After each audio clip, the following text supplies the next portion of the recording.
श्रावस्ती नगरी में शाह गौतमी नाम की एक कन्या रहती थी। गौतमी उसका असली नाम था। काम करते करते वह जल्दी थक जाती थी, इसीलिए लोग उसे शाह गौतमी के नाम से पुकारते थे। गौतमी ने जवानी में प्रवेश किया और उसका विवाह हो गया। गौतमी गरीब घराने की थी, अतः उसकी ससुराल के लोग उसका यथोचित आदर नहीं करते थे। कुछ समय बाद गौतमी के एक पुत्र हुआ। अब घर में उसका आदर होने लगा, लेकिन होनहार कुछ दूसरी ही थी। गौतमी का शिशु जब कुछ बड़ा हुआ और खेलने लायक हुआ तो ईश्वर ने उसे उठा लिया। गौतमी ने सोचा, पुत्र जन्म से पहले मेरा इस घर में अनादर होता था। पुत्र जन्म के बाद लोग मेरा आदर करने लगे, लेकिन अब यह लोग मेरे प्रिय शिशु को ना जाने कहाँ छोड़ देंगे। गौतमी अपने मृत पुत्र को गोद में ले उसके लिए घर घर दवा मांगती फिरने लगी।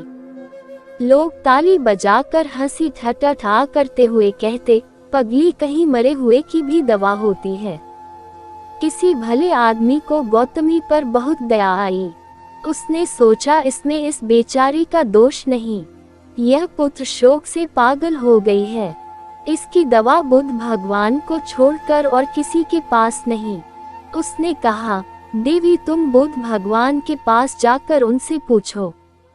गौतमी अपने शिशु को गोद में ले जहाँ बुद्ध पालथी मारे बैठे थे पहुंची और अभिवादन करके बोली, महाराज मेरे पुत्र को दवा दीजिए। तथागत ने कहा, तूने अच्छा किया जो यहाँ चली आई। देख, तू इस नगर में से जिस घर में किसी की मौत ना हुई हो, राई के दाने मांग लो, फिर मैं तुझे दवा दूंगा। भगवान की बात सुनकर गौतमी बहुत प्रसन्न हुई और राई के दाने लेने के लिए जल्दी पहले घर में जाकर उसने निवेदन किया, देखिए बुद्ध भगवान ने मुझे आप लोगों के घर से राई मांग कर लाने को कहा है, आप लोग राय देने की कृपा करें।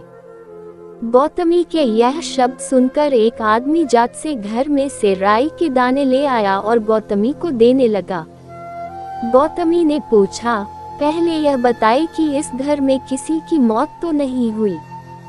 यह सुनकर घर के लोग आश्चर्य से कहने लगे, गौतमी यह तू क्या कर रही कह रही है, यहाँ कितने आदमी मर चुके हैं, इसका कोई हिसाब है।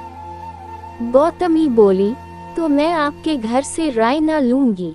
गौतमी दूसरे घर गई, सब जगह यही जवाब मिला। उसने समझा शायद सारे नगर में यही बात हो। उसे एकदम ध्यान आया कि बुद्ध भगवान ने शायद जानबूझकर ही मुझे राय मांगने के लिए भेजा है। वह शीघ्र ही अपने मृत पुत्र को नगर के बाहर शमशान में ले गई। उसे अपने हाथ में लेकर बोली, प्रिय पुत्र, मैंने समझा था शायद तुम ही अकेले भरने के लिए पैदा हुए हो, लेकिन अब मुझे मालूम हुआ कि मौत सबके लिए है जो पैदा हुआ है। इतना कहकर अपने पुत्र का शमशान में अंतिम संस्कार करके वह वहां से लौट आई। लौटकर गौतमी बुद्ध के पास गई। बुद्ध ने पूछा, गौतमी राई के दाने मिल गए? गौतमी ने सिर हिला दिया, वह सच जान चुकी थी। हाँ तो दोस्तों, यह छोटी सी कहानी आप सभी को कैसी लगी? यदि अच्छी लगी हो तो वीडियो को लाइक, शेयर एंड सब्सक्राइब ज़रूर करें। तो मिलते हैं आप लोगों से अगले वीडियो में, तब तक के लिए धन्यवाद।